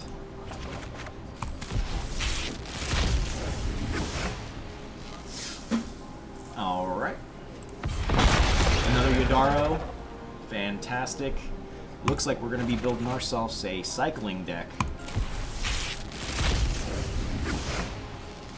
Okay. Pick up our first Snare Tactician for 2 colorless, 1 plains, creature, human, soldier, 2/3. Whenever you cycle a card, tap target creature and opponent controls. Pretty sick artwork. 2/3 for 3. See this working its way into, you know, certain decks. Very limited play. Yeah, not a very exciting card all around. Get our first copy of Wilt, which is 1 colorless, 1 forest, instant, destroy target artifact or enchantment and cycle for 2. Definitely screams sideboard to me. I don't see how much play this will get in limited because of how small the deck size is, but in standard I can see this being a staple in certain green splashed sideboards. Picking up a rare wild's always nice. Okay, we pick up our first Dreamtail Heron for 4 colorless and 1 island. Creature, elemental bird, 3/4 flying. We can mutate him for 3 colorless and 1 island. And whenever this creature mutates, draw a card. So this is overall decent card. 5 land for a 3/4 flyer. I think this card, if it gets played at all, will be played for more for its mutate cost, maybe in a limited format. I don't see this getting much play in standard, however. And we pick up our first Boon of the Wishgiver for 4 colorless and 2 islands. Sorcery, draw 4 cards. And we can cycle it for 1. Drawing 4 cards for 6 land. Possibly. Maybe a limited, slightly limited, or specific standard decks. But I don't know how much play this will be getting. Another Uzalith, that's always nice.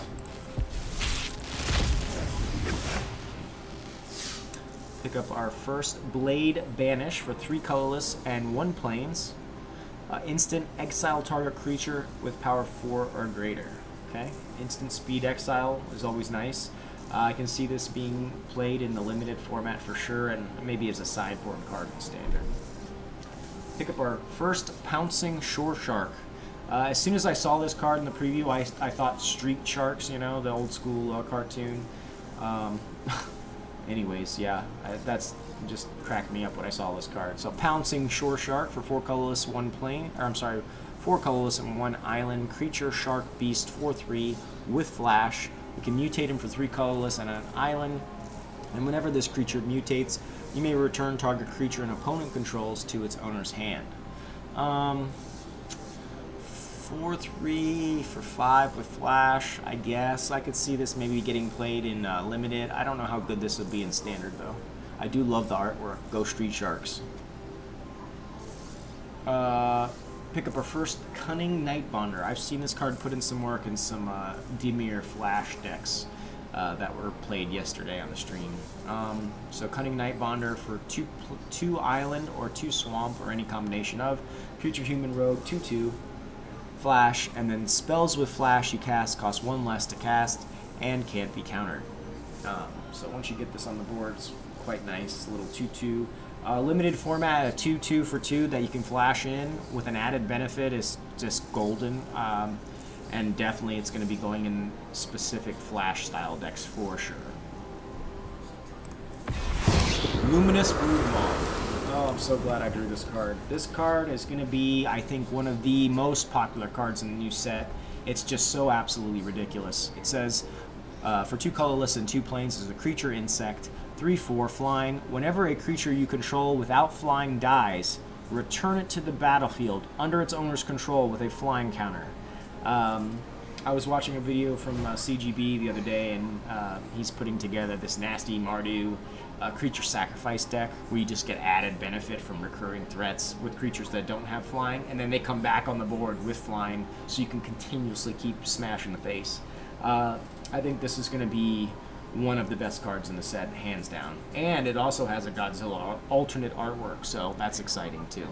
Super happy to pick that up.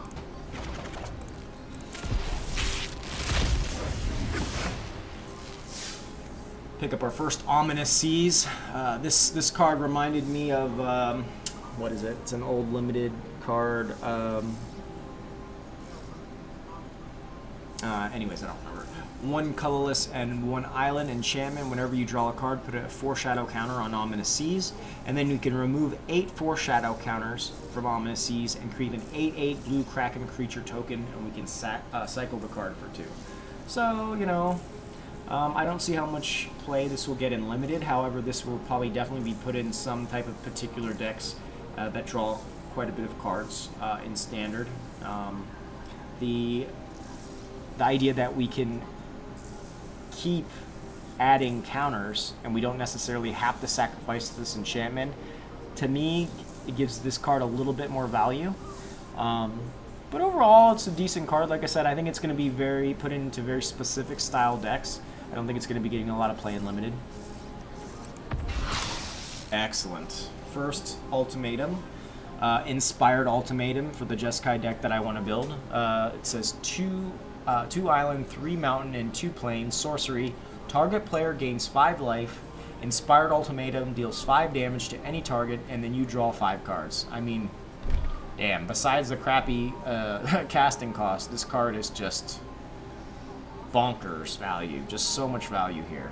Not sold on the artwork though. It looks like a kindergartner did it.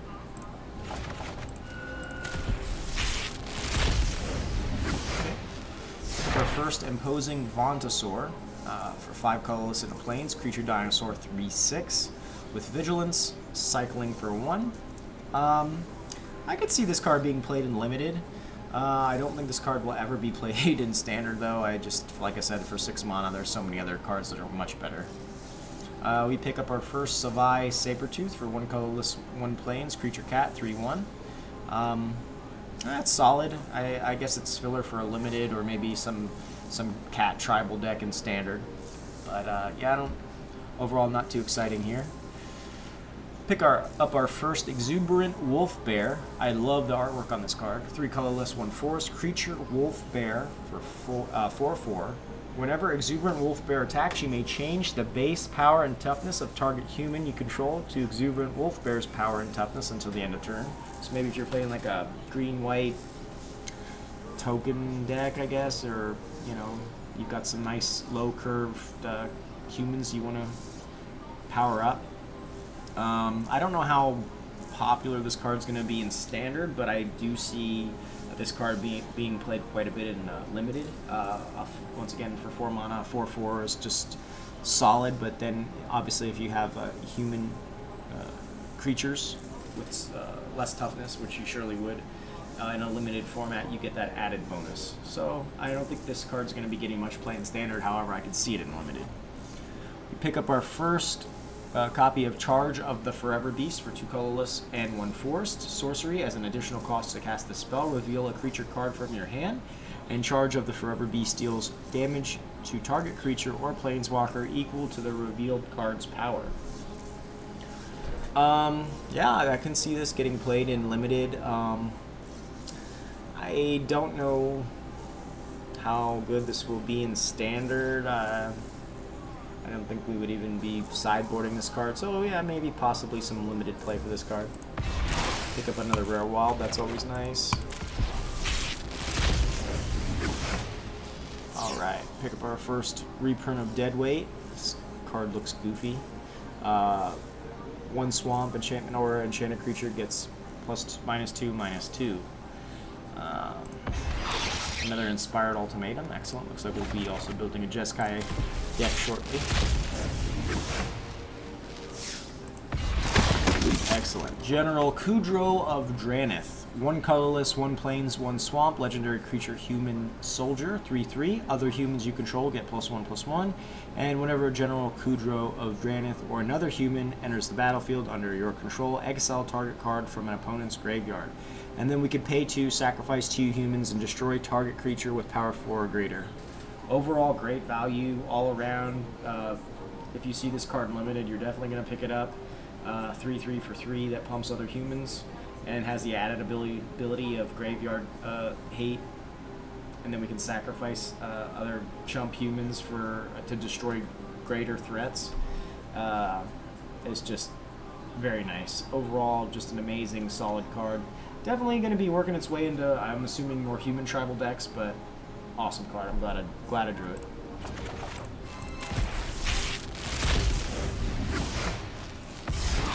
Okay. We got our first Go for Blood. Sick artwork. For 1 colorless, 1 mountain sorcery. Target creature you control fights target creature you don't control, and then we can cycle it for 1. Okay, pretty standard there. It's going to get play, I'm sure, and limited.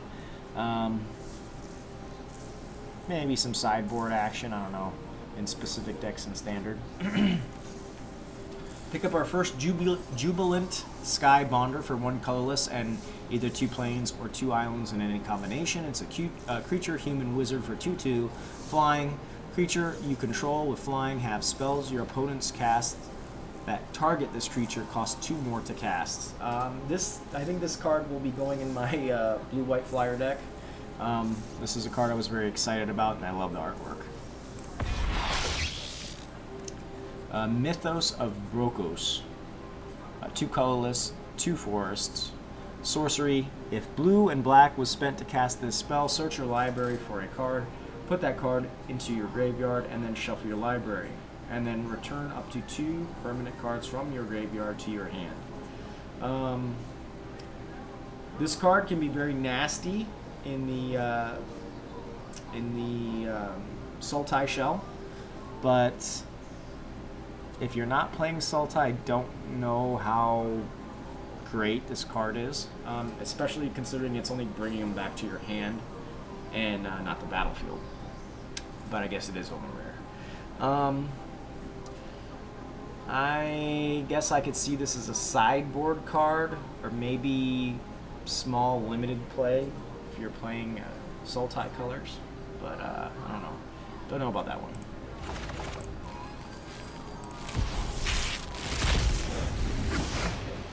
Pick up our first Lurking Deadeye for 3 colorless and 1 swamp. Creature, human, assassin, 4/2, flash. When Lurking Deadeye enters the battlefield, destroy target creature that was dealt damage this turn. I can see it fitting right into a Dimir flash, or maybe some other flash shells.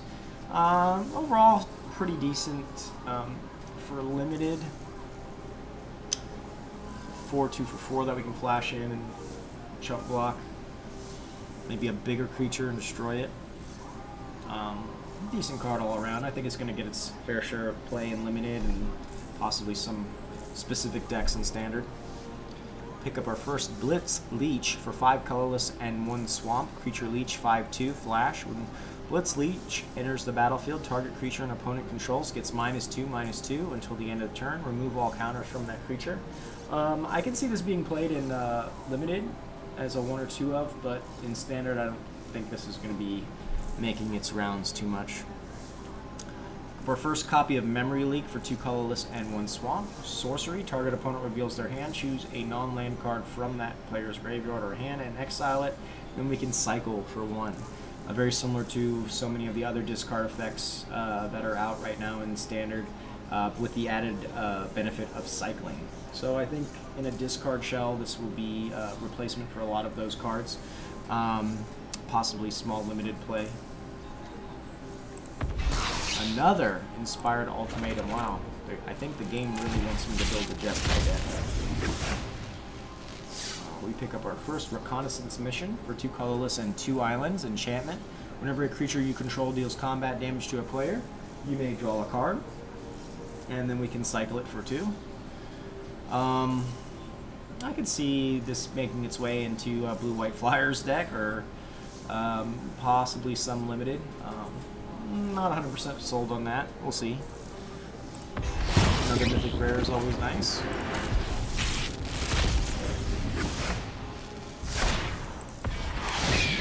Got another companion. This is Yorion, Sky Nomad. 3 colorless and either 2 plain or 2 island or any combination. Legendary creature Bird Serpent. 4/5 flying. Companion says your starting deck contains at least 20 cards more than the minimum deck size. So that's 80 cards. And then when Yorion enters the battlefield, exile any number of other non-land permanents you own and control, and return those cards to the battlefield at the beginning of the next end step. So it's a giant bounce effect. Not sure. I guess this for 4/5 flying will definitely, someone would be glad to play this in limited. I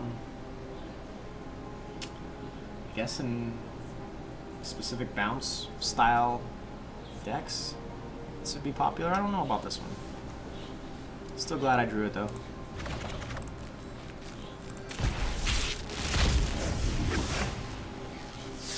Alright, we pick up our first Trumpeting Gnar. 1 colorless, 1 forest, 1 island. Creature beast, 3/3. We can mutate it for 3 colorless, 2 forest, or 2 island in any combination. Whenever this creature mutates, create a 3/3 green beast creature token. Okay? 3/3 for 3, which can later be mutated on.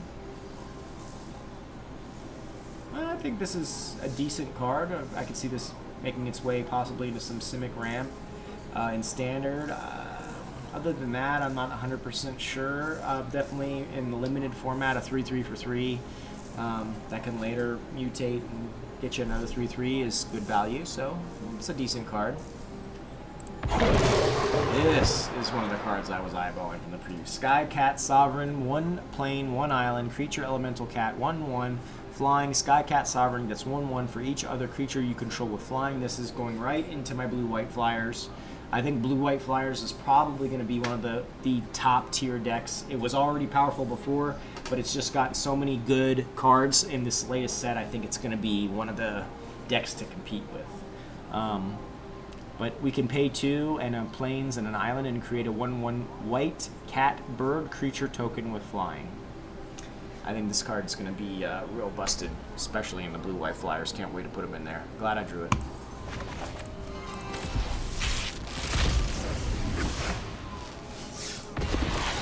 Alright, we pick up our first Quartz Wood Crasher. This card is bananas. For 2 colorless, 2 mountain, and a forest. It's a creature dinosaur beast, 6/6 with trample. Whenever 1 or more creatures you control with trample deal combat damage to a player, you create an XX green dinosaur beast creature token with trample, where X is the amount of damage those creatures dealt this turn.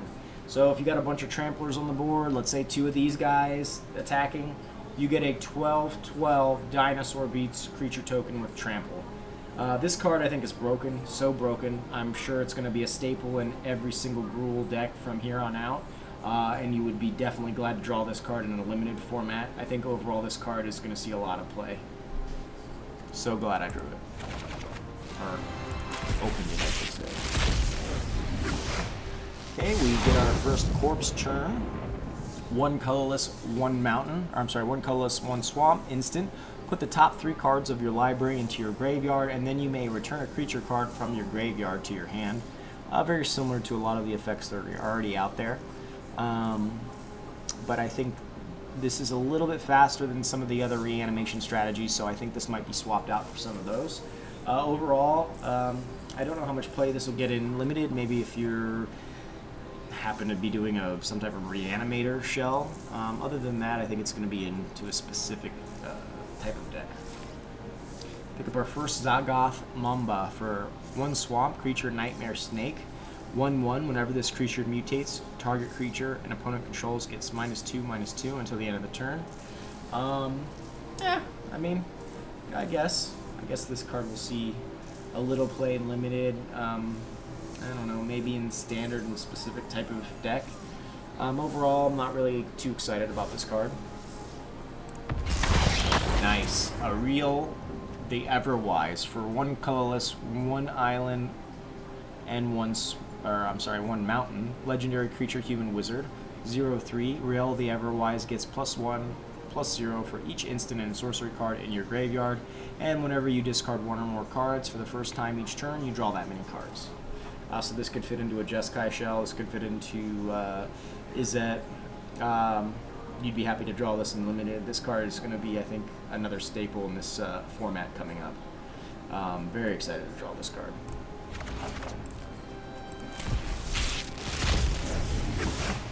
Okay. Mutual Destruction. 1 swamp sorcery. This spell has flash as long as you control a permanent with flash. As an additional cost to cast the spell, you sacrifice a creature and destroy target creature. I can see this getting a lot of play in limited.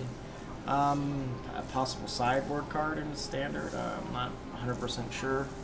Overall, a decent card. I pick up our first copy of Clash of the Titans for 3 colorless and 2 mountains as an instant. Target creature fights another target creature. Standard, I don't think this card is very good. I think there's other cards that do the same thing for cheaper. This could be a possible play in limited, maybe. Overall, not a very exciting card for me. Excellent. Pick up an Everquill Phoenix, 2 colorless, 2 mountains, creature Phoenix, 4/4, flying, mutate it for 3 colorless, and a mountain. Whenever this creature mutates, create a red artifact token named Feather with pay 1, sacrifice Feather, return target Phoenix card from your graveyard to the battlefield tapped.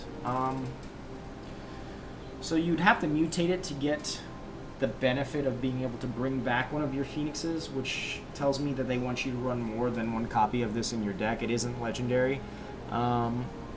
Overall, a 4/4 with flying for 4 is solid. This is a great card for limited.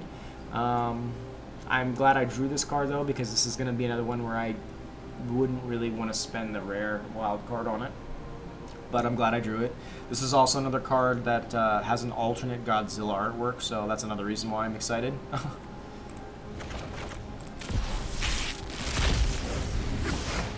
Alright, get our first checkpoint officer. 1 colorless, 1 plains, creature human soldier, 1/2, pay 1, and then plains, tap target creature. So this is like a reprint of,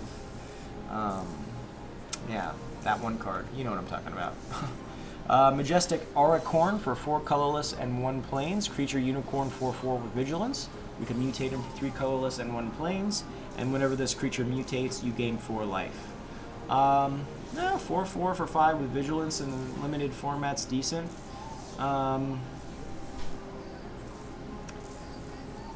I could see this being more of a card that's used for its mutate ability. Maybe in like a white life gain deck. A decent card, I guess. I think this card's going to be played more in a limited setting than the standard format, however. And a Dirge Bat. First Dirge Bat, it's 2 colorless, 2 swamp. I think it's like a 3/3 flying. You can mutate it for like 4 colorless, 1 swamp. And when you do, it's target player sacrifices target creature or planeswalker. Really nasty. Very excited I drew that card. I can see that being played. You would love to play that card in a limited setting, or you'd love to play that card in many, many different standard shells, and I think that card is going to be seen quite a bit in this this new format. Okay. Pick up our first copy of Ivy Elemental for X colorless and 1 forest. Creature Elemental, 0/0. Ivy Elemental enters the battlefield with X/1/1 counters on it. I guess this could be used in limited as like a mid-range threat. I don't know how good this card is for standard or how much play it will get. So, you know, it's an okay card, I guess. No other abilities or anything kind of makes this card a little bit boring. We'll pick up our first Parcel Beast for 2 colorless, forest and island. Creature Elemental Beast. 2/4. We can mutate it for 1 green and 1 island. Pay 1 and tap. Look at the top card of your library. If it's a land card, you may put it onto the battlefield. If you don't put that card on the battlefield, put it into your hand. I mean, this seems like a really solid card all around. I think people are going to be more interested in using this card for its mutate ability. I could see you'd be happy playing this in limited, but I think it's going to get more play in standard and fit into some very specific mutate style decks. This is the card I was talking about earlier, the Labyrinth Raptor for 1 swamp, 1 mountain, creature nightmare dinosaur, 2/2 with menace. Whenever a creature you control with menace becomes blocked, defending player sacrifices a creature blocking it. And then we can pay 1 swamp, 1 mountain, and creatures you control with menace get +1/+0 until the end of turn. Very solid card, 2/2 for 2 with menace, with added abilities. I think this card is going to see play across all boards, and it's definitely going to fit its way into like a Mardu sacrifice shelf for sure. Excited to draw it. Or open it, I should say. Okay. Pick up our first Keen Sight Mentor for 2 colorless and 1 plains. Creature Human Cleric, 1/4. When Keen Sight Mentor enters the battlefield, put a vigilance counter on target non-human creature you control, and then you can pay 1 and a plains and tap and put a +1/+1 counter on each creature you control with vigilance. I mean, yeah, I could see this getting a fair amount of play limited. However, in the standard, I think this only is going to be put into very specific decks. We get a Bonder's Enclave, land, tap, add colorless, and then we can pay 3, tap, draw a card. Activate this ability only if you control a creature with power 4 or greater. I could see this going into specific decks. Card draw's nice. The land doesn't come into play tapped, so you wouldn't mind playing it later, maybe as a 1 or 2 of, if you don't have too many colors that you're trying to play in your deck. I could see you a lot of play for this card in limited and maybe certain decks in standard.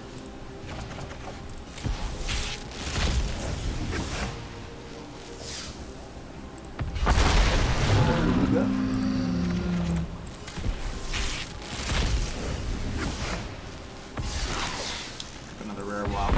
Another Yudaro. Excellent. Alright, looks like we're making some type of Jeskai Cyclone. Pick up our first Convolute for 2 colorless and 1 island. Instant. Counter target spell unless its controller pays 4. So this is like a crappier counter spell than the ones we already have. I like the card art though, looks really good. Mythos of Brokos.